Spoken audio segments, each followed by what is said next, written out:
Good morning, St. Francis. It is Friday, August the 13th, 2021. Friday the 13th, but it is also Friday of the 19th week of the year, the 19th week in Ordinary Time. Coming to you this morning because, again, it is going to be another scorcher outside, so I'm in the screened-in patio that is part of the Friary Rectory, and so coming through this morning from there. Just a little something different. In the going to go and move some furniture over at the school as we continue to get ready for the opening of the Franciscan School next Wednesday, the 18th. So before that, today's readings, Joshua in Deuteronomy. We've kind of gone through a whole bunch of things in Deuteronomy, and Joshua has assembled the Israelites basically to remind them of everything that has happened to them, from the call of Abraham down to the present moment in which they have taken possession of the promised land. It goes through all the things, the people they defeated, defeating Pharaoh and the plagues, and God delivering them. And the whole point of Joshua's gathering them together is to remind them that it is God who has done this.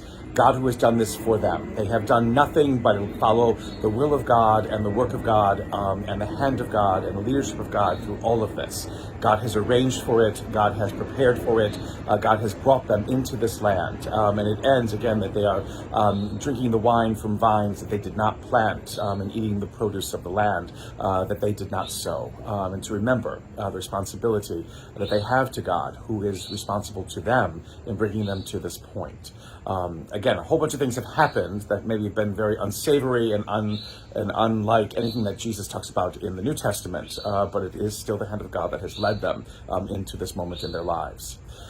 With that is Matthew's remembrance, is Matthew's narration of Jesus answering the question of the Pharisees, is divorce legal? And again, Jesus sidesteps the question and basically just says, it's because you are also hard of heart that divorce exists. Now, it is not a condemnation necessarily of divorce. It is not something that prohibits divorce, but it is a reality that it exists.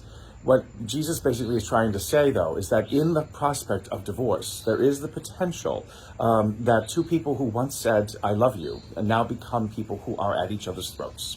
And the pain and the hurt that can be inflicted because of the separation that is caused by divorce can perhaps be even worse than the pain that led to the divorce to begin with. Hurting each other is not what God wants. God does not want people to be in marriages or relationships that are terrible and awful and not life-giving, that are deadly. God would never, ever want that to happen in people's lives.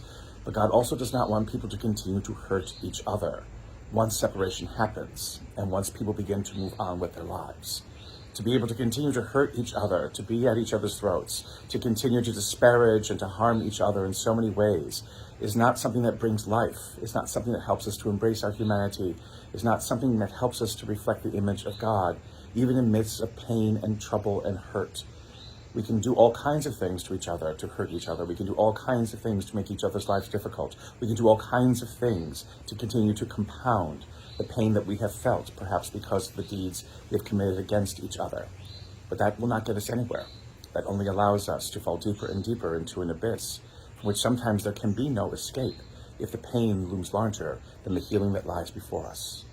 God offers healing and always asks us to be aware of that healing and to reach out and embrace it when it is given before us.